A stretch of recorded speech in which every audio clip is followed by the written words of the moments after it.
का पेपर हो चुका है और आइए इसको हम लोग कम से कम समय में सॉल्व करने की कोशिश करते हैं। तो हमारा पहला क्वेश्चन है इसमें कि 40% व्यक्ति समाचार पत्र X पढ़ते हैं और 50% व्यक्ति समाचार Y पढ़ते हैं, 10% व्यक्ति दोनों समाचार पढ़ते हैं।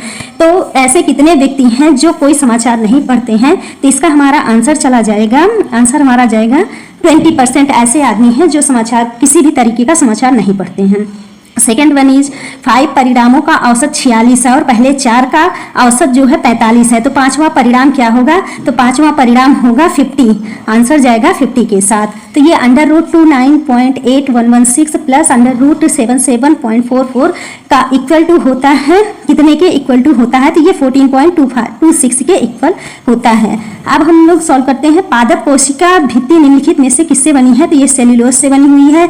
5.21 इंटू 6.32 माइनस 2.92, अगर इतना हम लोग करेंगे तो इसका आंसर आएगा 30। फिर हम लोग ये क्वेश्चन सॉल्व करते हैं तो इसका जो आंसर होगा वो 100 होगा। किस विकल्प का सही विलोम युक्त है? तो ये हो जाएगा हमारा नूतन का पुरातन। ख्याली पुलाव पकाना का मतलब होता है असंभव बात की कल्पना करना। महर्षि का हो जाएगा महाधन ऋषि, महर्षि।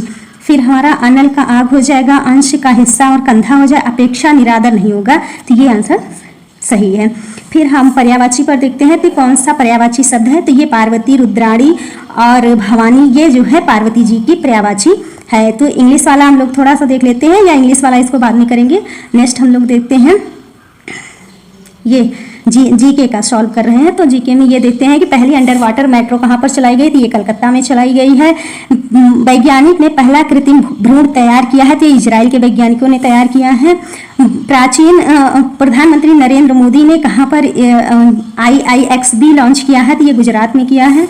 और 2020 ताइवान के पास सबसे बड़ा सैन्य अभ्यास किया था चाइना ने। नेक्स्ट हमारा क्वेश्चन आता है, नेक्स्ट है अभी हाल में भारतीय सेना द्वारा 2022 में अखिल भारतीय उपग्रह संचार अभ्यास कहाँ पर स्काईलाइट जो है किया गया था? निम्नलिखित में से आकाशा एयर, ये जो है पहली उड़ान का उद्घाटन हुआ था मुंबई से अहमदाबाद के बीच में। आज़ादी का अमृत महोत्सव के अंतर्गत बढ़े चलो अभियान जो है संस्कृति मंत्रालय के अंतर्गत शुरू किया गया था। निम्नलिखित में से भारत का पड़ोसी UAE संयुक्त अरब अमीरात नहीं था। A14 भारत में नीलेकड़ी केंद्र कहाँ पर है? तो ये IIT मद्रास के द्वारा किया गया था। किस केंद्रीय मंत्री की अध्यक्षता में चंडीगढ़ में नशीली दवाइयों के, तो ये केंद्रीय मंत्री हैं अमित शाह जी, इनकी अध्यक्षता में जो है नशीली दवाइयों की तस्करी और राष्ट्रीय सुरक्षा पर एक राष्ट्रीय सम्मेलन का आयोजन हुआ था। नेक्स्ट क्वेश्चन है हर घर जल प्रमाणित जो राज्य है वो गोवा राज्य बन चुका है। नेक्स्ट क्वेश्चन है जैव विविधता दिवस कब मनाया जाता है? जैव विविधता दिवस 22 मई को मनाया जाता है। सबसे बड़ा द्वीप कौन सा है? नदी द्वीप ये है माजुली द्वीप। हंगरी की मुद्रा कौन सी? हंगेरियन फोरेंसिट है। भारत के पहले राज्य का गठन भाषा के आधार पर आंध्र प्रदेश का किया गया था। राज्य लोकसभा में पद धारण करने की न्यूनतम आयु 25 वर्ष है। और ये यूनाइटेड नेशनल फ्रेमवर्क, इसका जो फुल फॉर्म होगा वो इसका फुल फॉर्म है United national framework council on climate change का होगा। नौटंकी उत्तर प्रदेश की है। अंतर्राष्ट्रीय ओलंपिक समिति का मुख्यालय स्विट्जरलैंड में है। फिर पावर्स इन द माइंड के लेखक जो हैं वो स्वामी विवेकानंद जी हैं।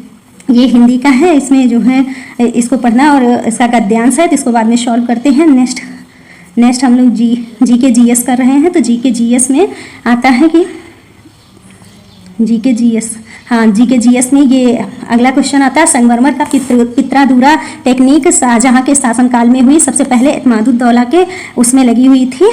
ताम्र का पहला उपयोग कब हुआ था? तो ये तांबे का पहला उपयोग ताम्र पाषाण युग में हुआ था। प्रथम बौद्ध संगत का आयोजन राजगीर में हुई थी। देवानाम प्रिय की उपाधि सम्राट अशोक को मिली थी।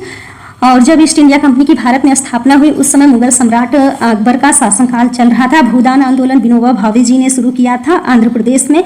दांडी नमक यात्रा के दौरान गांधी जी को आंदोलन में केवल पुरुषों तक सीमित न रखने के लिए राजी करने वाली महिला थी कमला देवी चट्टोपाध्याय थी। नेक्स्ट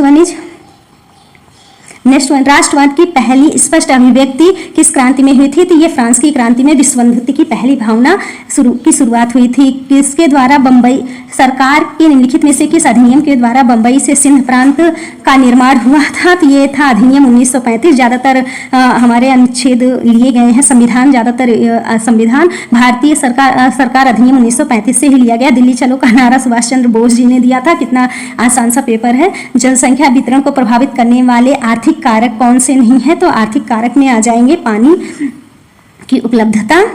फिर विश्व की सबसे ऊंची चोटी माउंट एवरेस्ट किनके बीच है? तो भारत और नेपाल के बीच है।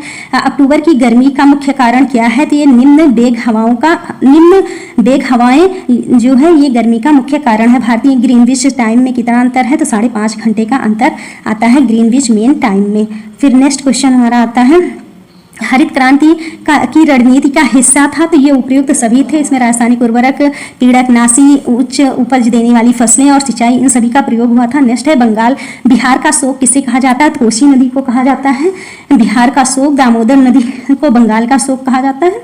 फिर पंचवर्षीय योजना को अंतिम स्वीकृति देती है राष्ट्रीय विकास परिषद देती है। किसी भी विकासशील अर्थव्यवस्था से प्रारंभिक चरण में अधिकांश गतिविधियां क्षेत्र से संबंधित होती हैं। तो ये प्रारंभिक चरण में जो गतिविधियां होती हैं वो कृषि क्षेत्र में, प्राथमिक क्षेत्र से ही संबंधित होती हैं।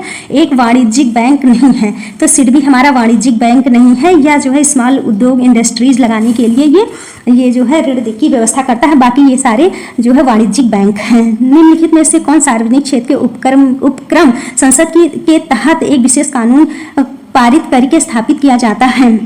तो ये वैधानिक जो निगम होता है उसकी स्थापना जो है एक संसद द्वारा कानून पारित करके किया जाता है। भारत की संघ कार्यकारिणी निम्नलिखित में से शामिल नहीं होते हैं? तो भारत की संघ कार्यकारिणी के अंतर्गत राष्ट्रपति, उपराष्ट्रपति और प्रधानमंत्री शामिल होते हैं, जबकि राज्यों के मुख्यमंत्री शामिल नहीं होते हैं। नेक्स्ट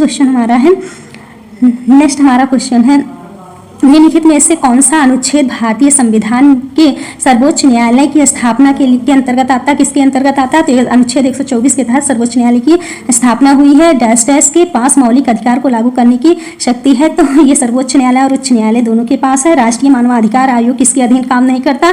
तो ये स्वतंत्र निकाय है, किसी के अधीन कार्य नहीं करता। आंसर जाता है डी के साथ।